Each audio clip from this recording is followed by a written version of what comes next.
को बहुत बारीकी से देख रहे थे और हमें ये विश्वास था कि आज हर तबके का आदमी हमारे साथ आ रहा है। नहीं, लेकिन मैं सवाल इसलिए कर रहा हूं क्योंकि जब आपने जीत के बाद ट्वीट किया तो उस ट्वीट में आपने तुर्क बिरादरी का नाम लिखा।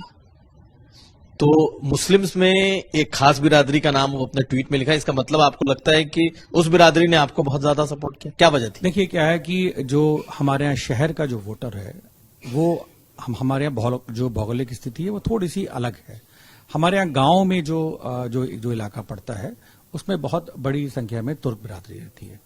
उन लोगों ने सार्वजनिक मंच से ये घोषणा की थी और उन्होंने ही नहीं वहां के जो जिनको अभी एमएलसी का चुनाव लड़ाया गया था समाजवादी पार्टी का, उन्होंने बड़े खुले तौर पे ये घोषणा की थी। मशकूर मुन्ना साहब थे, उन्होंने घोषणा की थी कि मैं इनके प्रत्याशी का बहिष्कार करता हूं और मैं इसमें आपके साथ हूं। तो देखिए जब जो व्यक्ति मंच से घोषणा कर रहा है तो कम से कम उसका धन्यवाद तो करना ही चाहिए। आप आकाश जी अब मोदी जी की तो योजनाओं की बात कर रहे हैं, लेकिन जो रामपुर में स्थितियां बदली हैं वो 2017 में जब योगी आदित्यनाथ की सरकार बनी है तो धीरे धीरे चीजें आपके फेवरेबल हुई हैं।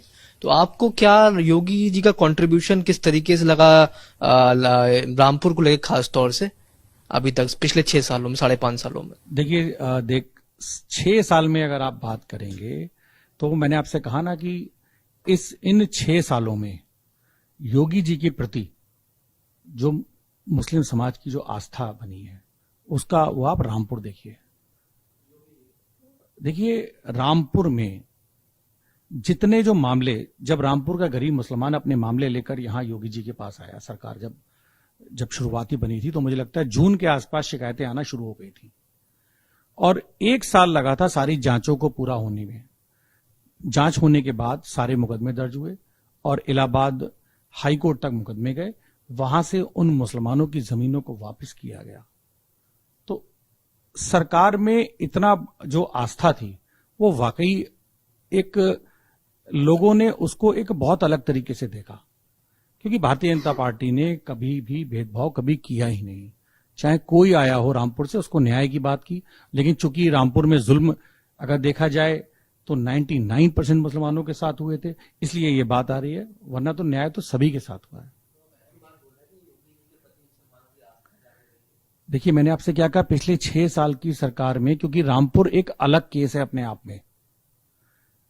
रामपुर में जितने भी जो मामले हुए वो मुसलमानों पर ही जुल्म हुए और इन 6 सालों में जिस तरीके से जब उन्होंने शुरुआत की और 1 साल के अंदर उनको परिणाम जब देखा तो चीजें आगे बढ़ती चली गई और आज यहां तक स्थिति आ गई है। रामपुर स्टडी केस है, आपने बहुत अच्छी बात की है पॉलिटिकली। 2 सवाल बहुत छोटे छोटे। पहला यह कि रामपुर में 2 लोग थे, एक आजम खां, दूसरा नूर बानो काजिम अली खां, इनका परिवार। तो आपने तो एक ही तीर से 2 शिकार कर दिए। तो क्या सियासी तौर पे आजम खां सियासी तौर पे जो इस पोजीशन में है, जितने उनके ऊपर मुकदमे हैं न्यायिक प्रक्रिया में, वो आपके मुखालिफ की हैसियत में रह रहे? उनको उनके बूथ पे लोगों ने वोट नहीं दिया, उनके साथ लोग नहीं रहे। काजिम अली खां आपके साथ आ गए।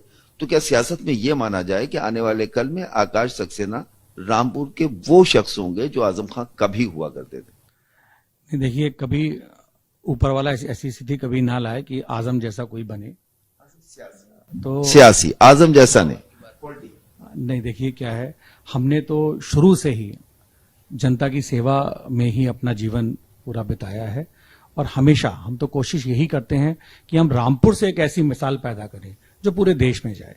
दूसरा बहुत छोटा सा सवाल, भारतीय जनता पार्टी की सरकार में आपने गुंडों पे, माफियाओं पे, जमीन पे कब्जा करने वाले लोगों पे, इन लोगों पे सख्तियां की और सबने सुकून महसूस किया। मैं एक दिन कुमार अभिषेक जी से इनके शो में कह रहा था कि अगर अतीक या मुफ्ता अंसारी पे कुछ होता है तो गरीब खुश होता है, क्योंकि अतीक पड़ोसी की मुसलमानों की मदद नहीं की तो मुसलमान खुश होता है, जाओ हमको नहीं दिया, जाओ तुम्हारा गिर जाए, ये एक बद्दुआ होती है उसकी।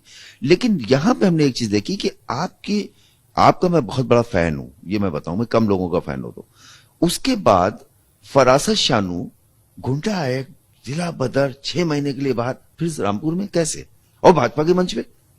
देखिए सामदाम दंडभेद सब आपने नहीं, देखिए मैं आपको बताऊं क्या था। मैंने आपसे क्या कहा कि उन्होंने हमेशा लोगों को हमसे दूर रखा, भारतीय जनता पार्टी का हवा दिखाकर हमेशा लोगों को दूर रखा। और दूसरी बात, मैं जो आपने कहा गुंडा एक्ट, और वो आज जितने भी जो मुकदमे और लोगों पर दर्ज हैं, आप मेरी बात को बड़े ध्यान से सुनिएगा। आज जितने भी लोगों पर जो मुकदमे दर्ज हैं उनकी वजह से, आजम खान की वजह से, उन बेचारों का तो कोई दोष ही नहीं था। वो तो इसलिए दर्ज है कि आधे से ज्यादा तो ट्रस्ट में है, क्योंकि जब कोई मुकदमा दर्ज होता है तो ट्रस्ट का हर सदस्य उसमें बराबर से शरीक होता है। दूसरा, आजम खान अपने मुकदमों की पैरवी के लिए 50 लाख रुपए रोज का वकील कर सकते हैं, सुप्रीम कोर्ट जा सकते हैं, लेकिन जिन बेचारे मुसलमानों पर मुकदमे हैं उनकी वजह से वो बेचारे अपना मुकदमा तक नहीं लड़ पाते।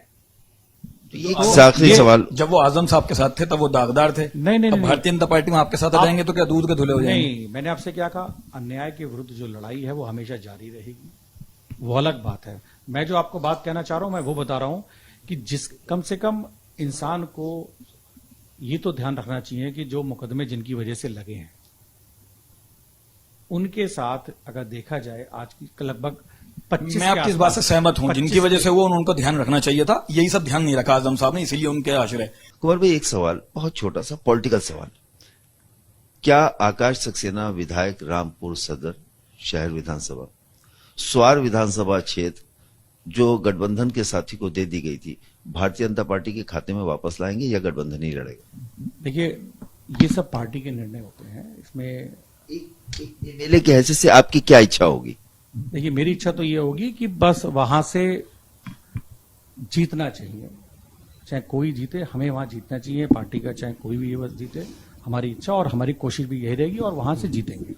चलिए, आज चलते चलते आप पहले तो आपको यूपी तक की तरफ से बधाई भी कि आपने वहां से जीत दर्ज की है, लेकिन आखिरी सवाल ये कि 4.5 साल का आपका कार्यकाल है, क्या कौन सी ऐसी चीज आपको दिखती है कि लगता है कि आप अगली बार जब चुनाव मैदान में होंगे तो फिर आप जीत करके आएंगे, ऐसा क्या होगा? देखिए, मैंने रामपुर के लोगों से ये कहा था कि आपने उनको 50 साल दिए हैं, आप हमें 50 महीने दीजिए। आज लोगों ने 50 महीने दिए हैं।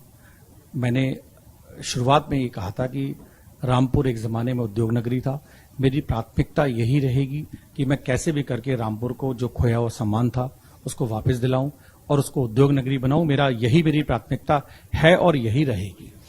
बहुत शुक्रिया आकाश जी। और आज हमारे इस खास कार्यक्रम में आकाश सक्सेना मौजूद रहे जब वरिष्ठ पत्रकारों ने उनसे कई सवाल किए, एक तरीके से इंटरोगेट किया। ऐसे कार्यक्रम हम आपके सामने लाते रहेंगे, लेकिन चूंकि कहते हैं कि कोई शख्स इस वक्त सबसे ज्यादा डिमांड में है तो उत्तर प्रदेश में इस वक्त आकाश सक्सेना है। आप सभी लोगों का स्वागत है। आकाश जी, आप हमारे स्टूडियो में आए, आपका बहुत शुक्रिया। उस्मान जी, आप रहे, आपका बहुत शुक्रिया। विजय जी, आपका भी बहुत धन्यवाद। कासिम भाई, आप हमेशा रहते हैं, आपका बहुत शुक्रिया। और प्रशांत, आपका भी बहुत शुक्रिया। तो वापस स्टूडियो की तरफ हम फिर हाजिर होंगे किसी नए मेहमान के साथ।